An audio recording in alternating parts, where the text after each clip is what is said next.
आपका की selling point क्या है जिससे अक्सर आप कोई भी बिजनेस डील को क्लोज करने में यूज करते हैं? ये ऑब्जेक्शन क्या होते हैं क्लोजिंग में? नट एम्प्टी, नो नीड है, no urgency, no time, no money, no trust, listen, empathy, confidence.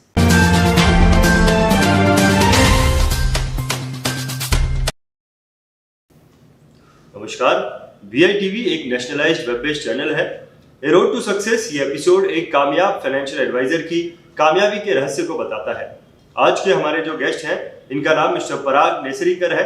Mister पराग भारत के एक बहुत ही प्रसिद्ध और कामयाब फाइनेंशियल एडवाइजर हैं। श्रद्धा और सबूरी यानी कि फेथ और पेशेंस ये इनकी कामयाबी का एक मूलभूत रहस्य है।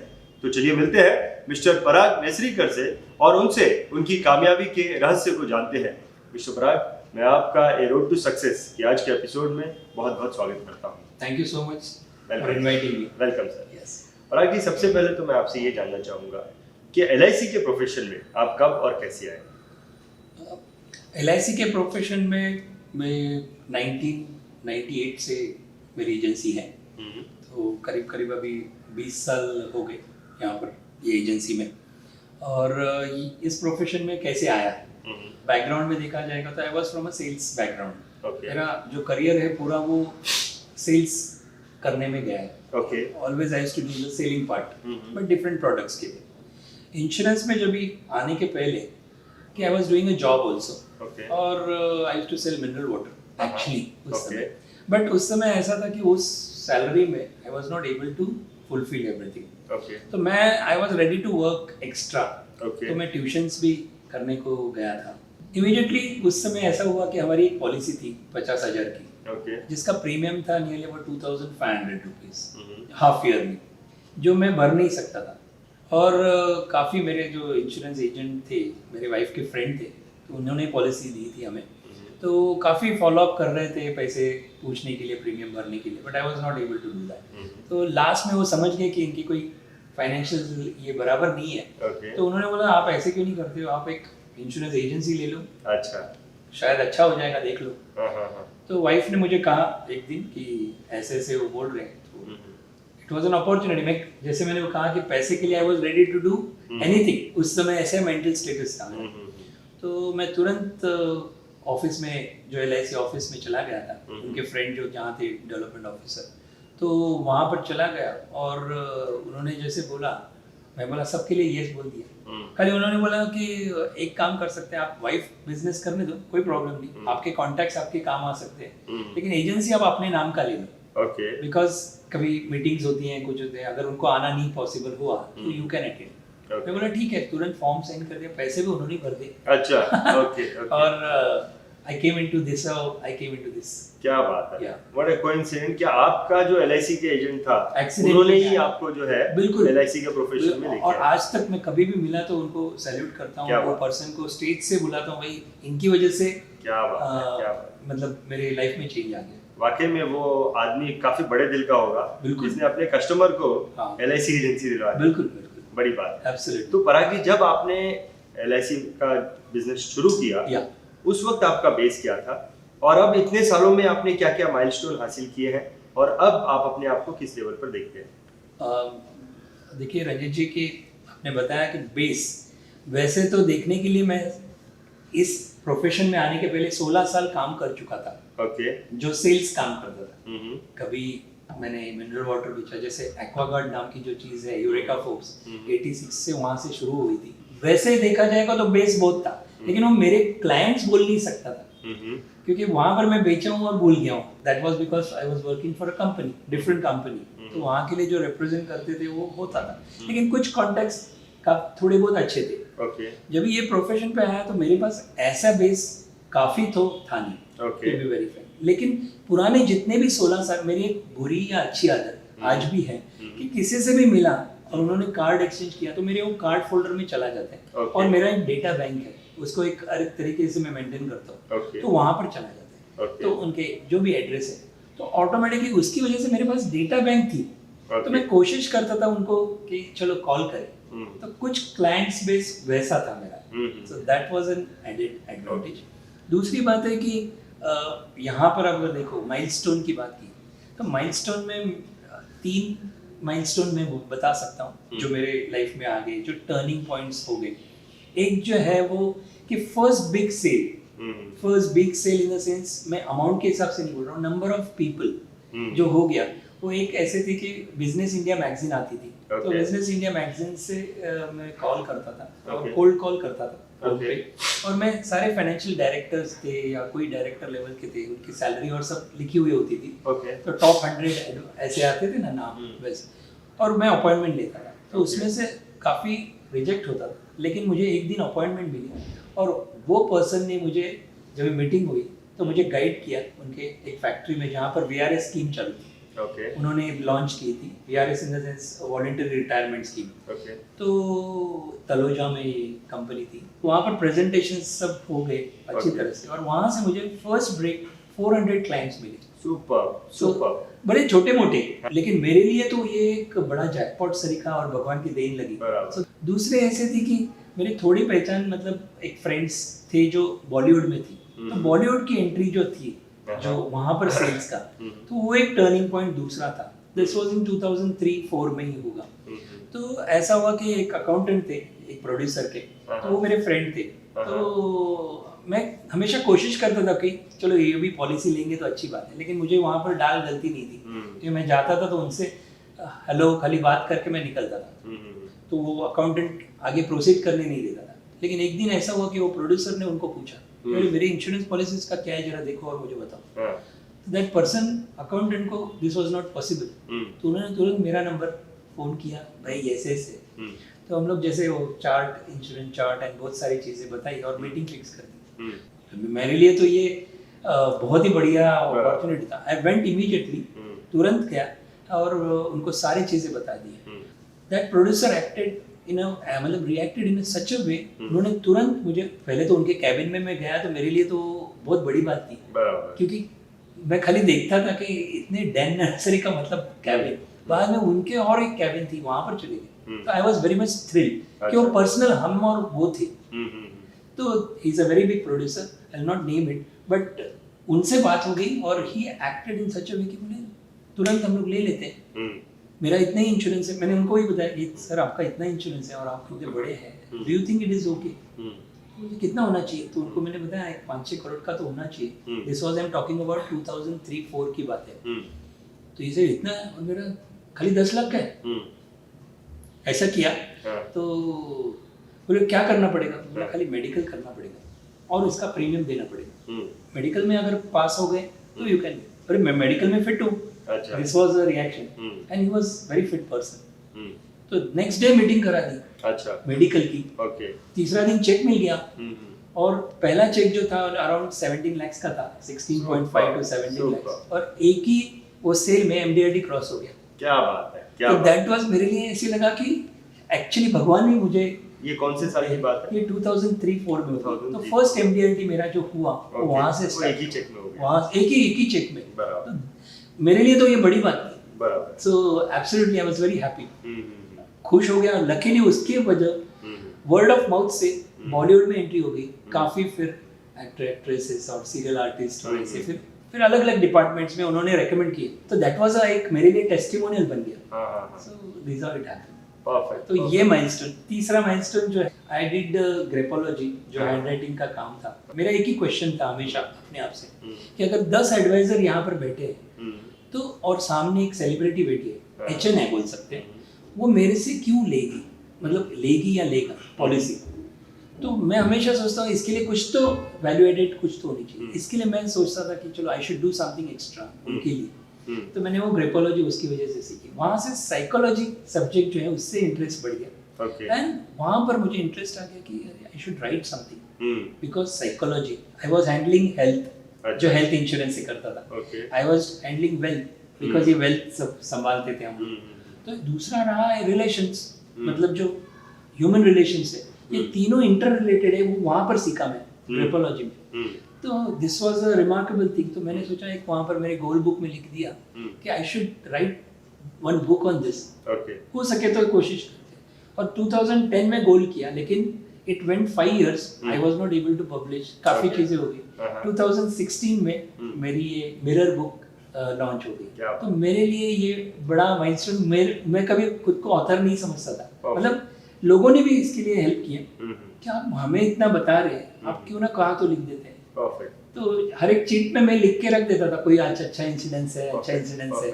We would like to show this mirror book to या our audience और also. It's an opportunity. ये मिरर बुक मेरी फर्स्ट है जो अमेज़न पे अवेलेबल है, Okay. Not marketing but Okay. Still like किसी को अगर लेना है Right, तो आपके माध्यम से इट इज Definitely. एटलीस्ट लोगों को मालूम है। और उसके हिसाब से फिर काफी मटेरियल मेरे पास जमा हो गया। हाँ। तो दूसरी बुक फाइनेंस के ऊपर लिखी जो मनी मेकर। Okay. तो अभी मैं गोल के हिसाब से आगे देखते हैं क्या होता है। So this is happening. Perfect. और आज के डेट में फिर क्या होता है कि कभी किसी को सेलिब्रिटी को और देना है तो मैं बुक बेचता हूँ, Perfect. तो एक ब्रांडिंग भी हो जाती है। ये हमारे गोपीनाथ सर जो है हाँ। वो मेरे मेंटर हैं Okay. एक्चुअली। देखिए Okay. उनसे काफी सीखा। Okay. तो this how is milestones of goals. Perfect. बहुत लाइफ अच्छे- ऐसे चेंज हो रही है। परफेक्ट। Yeah. बहुत अच्छे माइलस्टोन आपने बताया। 1998 से आपने काम चालू बिल्कुल। किया और 2003 में आपने एक साथ 400 कस्टमर्स को बनाया, बराबर, जहाँ उस से समय। और साथ में आपने बताया कि 17 lakhs का चेक आपने एक कस्टमर से उठाया जो इमीडिएटली MDRT हो गया फर्स्ट। 3.5 करोड़ की पॉलिसी थी Perfect, फर्स्ट। perfect. सो मेरे लिए तो वो बहुत बड़ी बात थी, फर्स्ट है। Perfect. इतना कभी सोचा भी नहीं था उस समय। या तो पराग जी, आज ऐसा क्या चेंजेस है आपकी लाइफस्टाइल में या कुछ और चीजों में जो आपको एक कामयाब इंसान फील कराता है? काफी चीजें ऐसे फील करता हूँ मैं डेफिनेटली। ओके। एक तो चीज उस समय एक एग्जांपल खाली बोल सकता हूँ कि मैं हमारे एक फ्रेंड थे बड़े एजेंट, उस समय की बात मैं बोल रहा हूँ जहाँ पर 2000 की बात है। तो उनके साथ हम लोग शॉपिंग गए। तो मुझे आज भी वो नाम भी ले सकता हूँ, एक दादर में विलन बोल के एक स्टोर्स है। ओके। तो हम उनके साथ ऐसे ही थे। ओके। तो वो लोग वो परचेस कर रहे थे, तो उनका बिल हो गया, एक ट्राउजर का बिल 2700 का। ओके। बाद में हो गया कुछ शर्ट का, कुछ ऐसे करके काफी बड़ा बिल हो गया। ही वॉज हैप्पी, नहीं कुछ भी नहीं, और इजीली स्वाइप कर दिया कार्ड और दे दिया मेरे लिए और मेरे वाइफ के लिए। ये तो बहुत अचरज की था कि पैसे नहीं थे इतने। ये 2000 के पहले वाली बात अगर देखेंगे तो इतना तो हमारे लिए थी। आज मैं वही चीज मैं करता हूँ, बट दैट्स ये डिफरेंस है। Right, देखा right, जाएगा तो right, right. आज खुद का ऑफिस है, खुद का घर है, गॉड्स ग्रेस, क्लाइंट्स है, खुद के क्लाइंट्स बोल सकते हैं। क्योंकि 16 साल जो मैंने काम किया, I was working for some company. बराबर। आज जो भी है, छोटे मोटे बड़े छोटे सारे हमारे क्लाइंट्स बोल सकते हैं। बराबर। तो एक अच्छी बात है। Perfect. And nice family and नाम शोहरत सारी चीज़ें मिली लोगों से। मतलब हमारे इंश्योरेंस इंडस्ट्री से भी काफ़ी नाम हो गया, प्लस क्लाइंट पे भी नाम हो गया। और इसका श्रेय में मतलब वो मेंटर हमारे जो है उनको देता हूँ मैं एक्चुअली, बिकॉज उन्होंने एक विजन बताया। बराबर। और आज गॉड्स ग्रेस सब हो रहे हैं। परफेक्ट। तो पराग जी, ये सब जो माइलस्टोन आपने हासिल किए हैं, जो कामयाबी आपने हासिल की है, या उसके पीछे आपकी स्ट्रेंथ क्या है? मैं समझता हूँ स्ट्रेंथ जो ये एक है कि मुझे पढ़ने की आदत काफ़ी है। मेरा नॉलेज अपडेट रहना, मैं ये लोगों से पता चला इसलिए मैं बता रहा हूँ। Okay. जब भी मैं बात करता हूँ, अरे अरे आपको ये बताया, ऐसे रिएक्ट जब भी करते हैं और बताते हैं तभी लगता है कि हाँ अरे मैं भी कुछ कर रहा हूँ। तो मेरे लिए तो I am doing my normal job. आज के डेट में इतने चेंजेस आ रहे हैं, तो ये नॉलेज अपडेट का काफ़ी फायदा है। दूसरा जो है ये है कि मुझे 5 ईयर्स के कंपार्टमेंट में काम करता हूँ। Okay. मैं प्लानिंग, ये मैंने एक सुनील नायर मेरे ख्याल से स्टार टीवी के जो सीईओ थे पहले, पता नहीं एफ एम मिस्टेकन, बट वो नाम था, मैंने उनका इंटरव्यू देखा।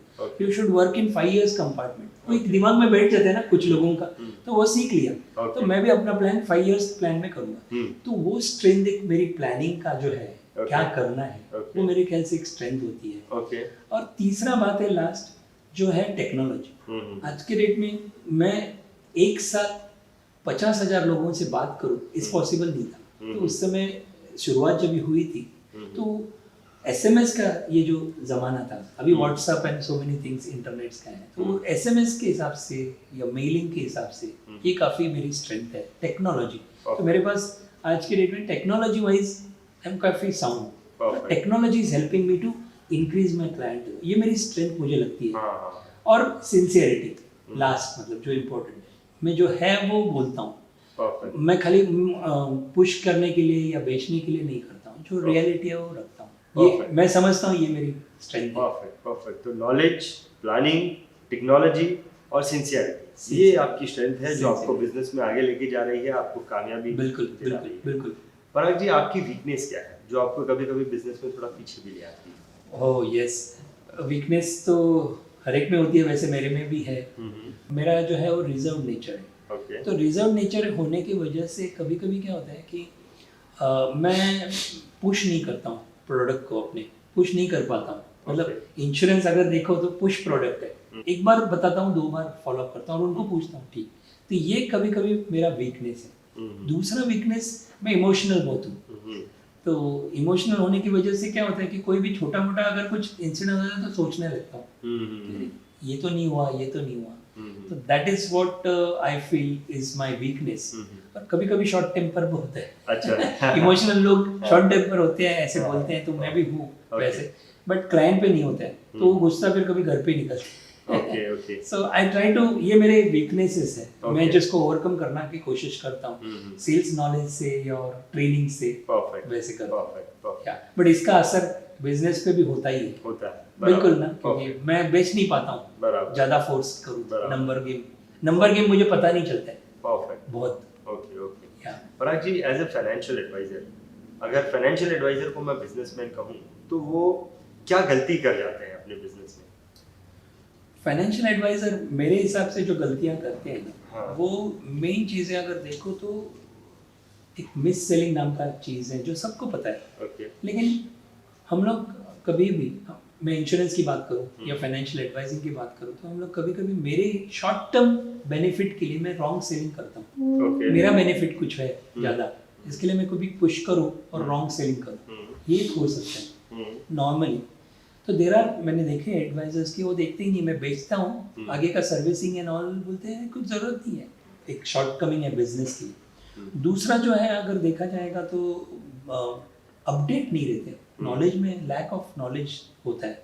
इसकी वजह से आपने देखे होंगे कि कोई 1 साल का न्यू एजेंट भी कभी कभी कंटिन्यू नहीं कर पाता है, या कभी कभी ऐसे होता है कि आपने देखे होंगे कि पुराने एजेंट्स हैं 10 साल हो गए, 20 साल, और आज काम नहीं कर रहे। बराबर।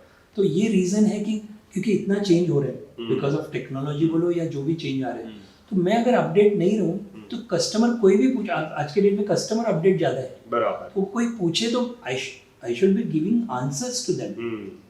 तो that is which is not there. तीसरी बात है, ट्रेनिंग्स तो करने चाहिए लोगों ने, मतलब सारे एजेंट्स या फ्रेंड्स ने, फाइनेंशियल एडवाइजर्स, लेकिन they should join study circles. अपने अपने एरिया में स्टडी सर्कल छोटे, एक 10 लोगों का, 5 लोगों का भी स्टडी सर्कल आप शुरू करो, तो उससे अपडेट होने में मदद होगी, तो आप बिजनेस से बाहर नहीं होंगे। तो that is which is very necessary, ऐसे मुझे लगता है। और last but not the least, technology में डरते हैं। टेक्नोलॉजी आज के डेट में है, मैं अगर आप सिस्टम से नहीं रहेंगे तो अपडेट नहीं रहेंगे, वो भी एक टेक्नोलॉजी में एक अपडेट है, तो देन इंटरनेट नहीं है, कभी ईमेल नहीं है, तो काफ़ी चीज़ें आगे आगे ऐसे हो सकता है कि आप यहाँ से बैठे हैं और वहाँ पर यूएस में कोई क्लाइंट है, आप ऐसे ही बेच सकते हैं। There are possible video calling, call callings. तो अगर ये अपडेट छोटे मोटे रहेंगे तो दे कैन डू बिजनेस, और ये नहीं करते हैं ऐसे मुझे लगता है। आई think that they should see, खुद लोगों का रिटायरमेंट प्लानिंग करें, हमारा भी करें, खुद का भी, हमारी कंपनी का करें, लोगों का करें, स्टाफ का करें। Perfect, that's what I feel. तो एक तो चीज आपने बताई कि मिस सेलिंग जो है वो अगर कोई फाइनेंशियल एडवाइजर करता है तो वो उसकी एक बड़ी गलती है। दूसरा आपने टेक्नोलॉजी बताया कि टेक्नोलॉजी के साथ में अगर नहीं रहता है तो वो एक उसकी बड़ी कमी है। तीसरा आपने एक चीज और बताई, मार्केट अपडेट बोलो या जो भी अपने सिस्टम अपडेट्स या प्लान अपडेट्स, जो भी नॉलेज अपडेट अपने आप को अपडेशन नहीं करते हैं तो वो उसकी एक बड़ी गलती है। बिल्कुल बिल्कुल। परफेक्ट, खुद को डाउन फील करेंगे। परफेक्ट। पराग जी, कोई आपका ऐसा अचीवमेंट जिसे अचीव करना बहुत डिफिकल्ट था लेकिन आपने अचीव किया? ऐसे तो काफ़ी चीज़ें होंगी, बट एक इंसिडेंस में बोल जाऊंगा, वो भी एक थोड़ा सा टर्निंग पॉइंट हो गया। फर्स्ट आई स्टार्टेड 98 से पहले लाइफ इंश्योरेंस, उसके बाद आई स्टार्टेड हेल्थ इंश्योरेंस, उसके बाद आई स्टार्टेड कि चलो लोगों को फाइनेंशियल प्लानिंग देना चाहिए, जैसे ज़रूरत थी मुझे मेरे अराउंड, तो अकॉर्डिंगली आई वेंट ऑन। तो फाइनेंशियल प्लानिंग करता था, फिर म्यूचुअल फंड्स में आ गया। तो जब ये शुरुआत की मैंने, अचानक 2007 दिसंबर का अगर देखो तो फॉल आ गया, 2007-8 का। तो फॉल आने के बाद देखा तो मुझे लगा कि शायद मुझे बंद करना है बिजनेस, बट एक साल में बराबर ऐसे हो गया इंसिडेंट कि मेरे यहाँ एक दिन मैं बाहर गया था और मेरे ऑफिस में मेरे मिसेस बैक ऑफिस देखते हैं, तो मैं जब भी आया 5-6 दिन के बाद वहाँ टूर से, तो देखा तो मेरे यहाँ छोटे छोटे फाइल्स काफ़ी पड़े थे हमारे कॉम्प्लेक्स के, हमारे आजू बाजू रहने वाले, और उनका क्वेश्चन यही था कि हमें पता नहीं है, हमारा इन्वेस्टमेंट्स हमने किया है लेकिन कैसे, इसका क्या अपडेट है, कहाँ देखना है, कुछ मालूम नहीं था। Very few people were there who were able to help them. ऐसा हो गया। एक वेबसाइट स्टार्ट की जहाँ पर उनको सारे उनके इन्वेस्टमेंट्स देख सकते हैं, ये प्रोविजन करना है, यही था। और साल के उनको 1000 रुपये खाली देना है, बिकॉज मेरा भी कुछ खर्चा निकलना है उस हिसाब से। तो हर एक कोई 1000 रुपये के लिए दे वर वेरी हैप्पी कि 1000 रुपया साल का देना है, और जब भी चाहिए उनको वेबसाइट पे सारे स्टेटमेंट्स देख सकते हैं। तो दे वर हैप्पी।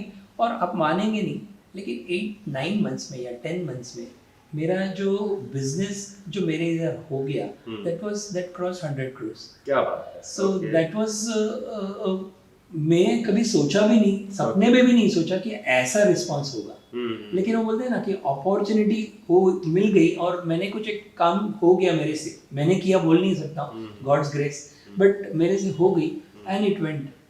तो I think that is a milestone. Parag ji, आपका की सेलिंग पॉइंट क्या है जिससे अक्सर आप कोई भी बिजनेस डील को क्लोज करने में यूज करते हैं? की सेलिंग पॉइंट अगर आप देखेंगे तो नॉर्मल चीज़ें मैं देखता हूँ कि ऑब्जेक्शन क्या होते हैं क्लोजिंग में।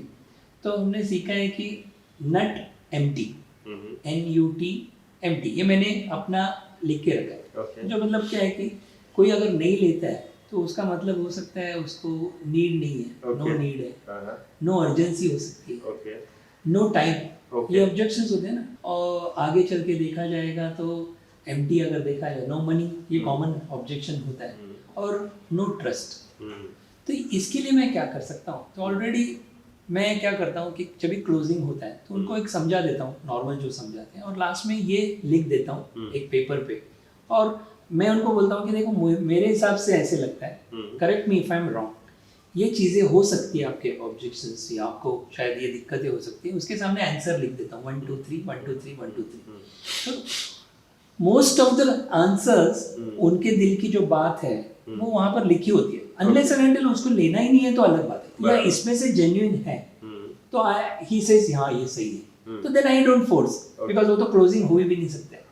लेकिन ये चीजें जो है मैं करने के बाद this becomes a closing sale. एक अगर देखा जाएगा तो आपको पहला क्वेश्चन पूछना है, अगर कभी लास्ट में क्लोजिंग में है और अभी हम लोग हो गया, और अगर नहीं है तो एक चीज पूछनी है, कुछ तो 2-3 चीजें पूछनी है, क्वेश्चन पूछने हैं, और चुप बैठना है। लिसन, तो फर्स्ट है लिसन। वो जो लिसनिंग है वो अगर दिल से आप सुनेंगे तो वो पर्सन को, सामने वाले को समझ में आएगा, और खाली आप ऐसे ही सुन रहे हैं तो ही विल अंडरस्टैंड, बराबर, उसको इंपॉर्टेंस नहीं है। दूसरा है सिंपैथी, एम्पैथी। एम्पैथी इसके लिए क्योंकि जो आप सुन रहे हैं वो एम्पैथी से सुन, सिंपैथी नहीं। हाँ सही में आपका पैसे नहीं है, ये प्रॉब्लम हो सकता है, तो उसमें कुछ रास्ता मिलके कर सकते हैं क्या? So I am on his side and can we do, ऐसे बोल के आई अप्रोच। और लास्ट उनको एक है C, विच इज कॉन्फिडेंस। तो first is listening, second is empathy, and third is आप देखो तो कॉन्फिडेंस दो कि आपके पास पैसे नहीं है, नो प्रॉब्लम, मैं आपका बजटिंग में हेल्प करूँ क्या? तो देखो यहाँ से 10% भी बचे तो उसमें उतने से स्टार्ट करते, तो हमारा सेल क्लोजिंग इस हिसाब से हो सकता है। परफेक्ट। तो मुझे ये समझ में आया कि आप अपने आप को कस्टमर की जगह पे रखते हो, हाँ, उनके और ये सोचते हो कि भाई इसके ये ऑब्जेक्शन हो सकते हैं, और वो ऑब्जेक्शन आप जो है ऑलरेडी उसके कुछ आंसर उनको बता देते हो कि ये सॉल्यूशंस है, तो हम कैसे तो भी करके हम इस चीज को ले सकते हैं, एडजस्टमेंट। जबरदस्त। पराग जी, आपके बिजनेस ग्रोथ की बड़ी वजह क्या है? आई थिंक राइट एडवाइस, शायद यही मैं समझता हूँ। राइट एडवाइस और business growth. I choose my customer, इसको एरोगेंसी से नहीं ले कोई भी। इंश्योरेंस में ऐसा एक ठप्पा लग गया है कि कोई भी आएंगे, कुछ भी आएंगे तो हम इंश्योरेंस बेचने को तैयार हैं। तो इसको कहा तो मुझे भी सीखा मैंने ये किसी से, तो आई सेड कि I will choose my customers. तो कस्टमर का एक नॉर्म्स में समझता हूँ कि सिंसियर कस्टमर मैं चाहता हूँ, सीरियस कस्टमर पसंद है मुझे, क्योंकि मुझे जो कस्टमर है मैं समझता हूँ ये सीड है और उससे ये आगे ट्री बनने वाली है। तो आपके जो रेफरल्स होंगे आपके सरीके होंगे, तो मेरे चॉइस के कस्टमर अगर होंगे तो मुझे बिजनेस करने में भी मजा आएगा, कुछ जाएंगे मेरे शायद विद ड्यू रिस्पेक्ट, ऐसे एरोगेंसी से नहीं, उनको मैं नहीं बोलता नहीं हूँ, लेकिन मैं उनको समझ कुछ तो रीजन तो दे देता हूँ। He should be a serious customer, फिर छोटा हो या बड़ा उसका कोई मायने नहीं। परफेक्ट। तो एक चीज ये है कि आपने आपकी जो सिंसियर एडवाइस है, राइट एडवाइस खाली चाहिए बोल के बेचना वैसा नहीं। और दूसरी चीज जो है, आपने अपने आप को एक जौहरी की तरह बना के रखा है। आप अपने क्लाइंट्स को चुनते हैं, आप प्रॉपर जो आपके हिसाब से जो सही क्लाइंट है जिसे आप सर्विस देना चाहते हैं, आपने उस हिसाब से जो है काम किया है, और वो आपके बिजनेस ग्रोथ की एक बड़ी वजह है। पराग जी, आपकी बिजनेस स्ट्रेटेजी क्या है? बिजनेस स्ट्रेटेजी में 3-4 चीजें जो है मैं करता हूँ। ग्रुप सेमिनार्स करता हूँ। ओके। तो वहाँ पर मुझे क्या है, मेरा एक मानना है कि अगर मैं 25 लोग होंगे ग्रुप सेमिनार में, तो उसमें से सारे लोगों को तो हम कस्टमर्स या क्लाइंट्स नहीं बन सकते, लेकिन उसमें से गिने चुने कुछ है स्ट्रेटेजी हम लोग अप्लाई करें तो 5 कस्टमर्स तो बन सकते हैं हमारे। तो ऑटोमेटिकली उसकी वजह से एक बिजनेस की स्ट्रेटेजी में वो एक बेनिफिट होता है। और दूसरा है कि टेक्नोलॉजी का यूज करके ईमेल्स जो मेरे जाते हैं, every day I write 3 letters I write to 3 people. मतलब किसी को भी थैंक यू नोट हो सकता है, इट कुड बी जस्ट आपका देखिए ऐसे ऐसे मुझे लगता है प्लानिंग करना है, चाय पे मिले क्या, तो हर दिन 3 लोगों को एटलीस्ट मिलना नहीं लिखता हूँ और पोस्ट कर देता हूँ। तो पोस्ट करने पर ईमेल से जाना अलग बात है, कभी कभी पोस्ट से वो बोलते हैं अरे चाय पे तो मिलेंगे, आपका वो मिल गया, चिट मिल गया मुझे, हाँ हम लोग करेंगे। तो ये बुलेट पॉइंट तरीका लिख के भेज देने का, कैसे हो क्या है, and then you can do that. Every Saturday around 50,000 लोगों को मेरे मैसेज ईमेल से जाते हैं या आर्टिकल जाता है, विच is not from insurance, which is not from finance, general different बातें। मैं कोशिश करता हूँ कि इंश्योरेंस की बात नहीं करूँ, वो खुद बात करे, उसको मालूम है मैं इंश्योरेंस का काम कर रहा हूँ, वही खुद बोलते क्या बोलते हैं कैसे बिजनेस। परफेक्ट। तो पहली चीज तो जो है वो आप सेमिनार्स करते हैं, ग्रुप सेमिनार करते हैं, जिससे प्रॉस्पेक्ट का और एग्जिस्टिंग कस्टमर दोनों होते हैं, तो बेनिफिट होते हैं। कुछ एग्जांपल लेके। और ये मुझे आपकी एक यूनिक चीज लगी कि आप मेल करते हैं, जस्ट चाय के लिए उनको बुलाते हैं। पराग जी, आपके बिजनेस में आपके बनाए हुए कौन से ऐसे नियम हैं जो आप स्ट्रिक्टली फॉलो करते हैं? So nice, it's a very nice question, क्योंकि मैं खुद सीखते रहता हूँ बड़े लोगों से, ग्रेट लीडर्स से, कि उनकी क्या स्ट्रेटेजीज होती है या डेली शेड्यूल क्या होता है। तो मैं समझता हूँ जो कुछ पॉइंट्स हैं जो मैं करता हूँ, रूल्स में अपने लिए फ्रेम रूल्स किया है, वो है एक तो है अर्ली मॉर्निंग उठना, so early to bed early to rise. तो मैं 4 o'clock उठता हूँ एवरी डे, तो 4:15 को उठता हूँ, बिकॉज 4:15 का ब्रह्म मुहूर्तम होता है।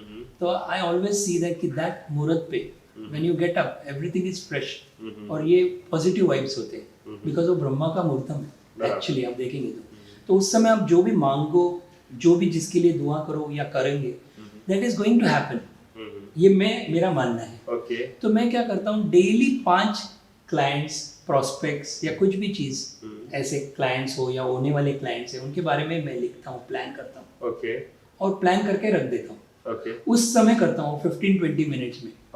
तो मेरा ये मानना है आज तक का कि बिकॉज मैं वो कर रहा हूँ, उसकी वजह से मेरे पास रेफरल्स और काफी रिस्पॉन्स अच्छा आता है, ऐसे एक बिलीफ है मेरा। दूसरी बात है, अगर देखा जाए, I try to be organised, क्योंकि मैं थोड़ा सा मल्टीटास्किंग कर रहा हूँ, तो कोशिश करता हूँ एक टाइम टेबल बने।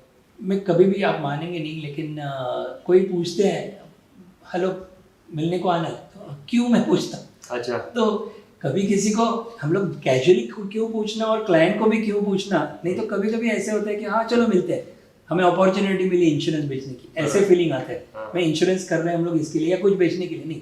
तो व्हेन वी आस्क, तो हमें पता चलता है कि एजेंडा क्या है, मीटिंग का एजेंडा। मैं उनको वही पूछता हूँ कि मीटिंग का एजेंडा आप बता सकते हैं क्या, तो अकॉर्डिंगली विल डू दैट। तो ये चीज तो I follow that strictly. Daily I right 1 article at least. तो मैं समझता हूँ कि 365 डेज में 300 आर्टिकल भी मैं अगर लिखूँ तो it will be helpful to the people. जो मैंने बताया कि एवरी सैटरडे में कोशिश करता हूँ कि 50,000 लोगों को जाए। It could be mythology story, it could be general story, next बात जो है वो करता हूँ, मैं कभी भी पॉजिटिव चीज़ खाली भेजता हूँ, नेगेटिव फॉरवर्ड भी मैं करता हूँ, या अगर आप देखें कोशिश करता हूँ, अगर बहुत इंपॉर्टेंट है तो मैं भेजता हूँ, that is okay. Group seminars का मैंने बताया अभी, ये डेली का नहीं, लेकिन साल में मैं 100 सेमिनार्स करता हूँ। ये 100 सेमिनार्स कॉर्पोरेट्स में होते हैं, ऐसे ही नहीं, कॉर्पोरेट्स में होते हैं वो पेड होते हैं, कॉलेजेस में होते हैं वो कहाँ तो फ्री होते हैं, कभी कभी एक स्मॉल टोकन पे मैं कर देता हूँ, बिकॉज वो यंग स्टूडेंट्स जो है they are the future of India. तो मैं कोशिश करता हूँ उनका क्या थिंकिंग है, जैसे मेरे फ्रेंड एक है अभय, तो वो बोलते हैं कि अरे मुझे ना मिलेनियल्स के साथ काम करना पसंद है। अच्छा। तो मैं सीखता हूँ उनसे, अरे सही बात है, बिकॉज उनकी सोच और हमारी सोच में थोड़ा फर्क आएगा, तो वी शुड थिंक दैट। 5 या 6 सेमिनार्स में टॉपिक्स जो है वो है फाइनेंस के, लाइक वुमेन्स फाइनेंशियल प्लानिंग हो सकता है जो इम्पोर्टेंट है, एक वुमेन्स के ऊपर 20% देता हूँ फोकस, बिकॉज एक मैं मानना है कि एक वुमेन को अगर एजुकेट कर सकते हैं घर के, तो पूरी फैमिली एजुकेट हो सकती है। एक मैन को खाली एजुकेट करो तो उनके पास रह सकती है। तो women is always concern about the family, मतलब इसका मतलब men also, but when because of that they are busy नहीं होते हैं। और हाँ, last but not the least, मैं एट अ टाइम एक ही काम करता हूँ। मुझे I don't know to work, multiple काम करने को पॉसिबल नहीं है। खाना खा रहा हूँ तो आई ट्राई कि मैं वो मोबाइल नहीं रखूँ अपने बाजू में, बराबर। तो this I do simple steps मैं करता हूँ, ये मैं फॉलो करता हूँ। पराग जी, जब आपने काम की शुरुआत की थी उस वक्त आपकी क्या दिक्कतें थी और उन दिक्कतों से ओवरकम होने के लिए फिर आपने क्या किया? इंश्योरेंस एजेंसी जब स्टार्ट की तभी एक तो बड़ा ऐसा पहाड़ सरी का एक क्वेश्चन था मेरे लिए कि मेरे इर्द गिर्द अच्छे लोग थे जो बड़ा बिजनेस करते थे। ओके। तो मैं ये सोच रहा था ये तो कैसे बड़े बने पता है। हाँ। उनकी एजेंसी आज अगर देखो तो 35 इयर्स हो गए, 30 इयर्स हो गए, दे आर ऑल टॉप मतलब पीपल, और मैं खुशनसीब हूँ कि they are my friends. Okay. So जो भी देख रहे होंगे, आई एम वेरी हैप्पी कि I am associated with them. लेकिन एक दिक्कत ये थी कि इन लोगों ने तो अचीव किया है, लेकिन मैं कैसे अचीव करूँ उनके बराबर, अगर बोलते हैं ना कि उनके साथ बैठने के लिए समथिंग कुछ तो आना चाहिए।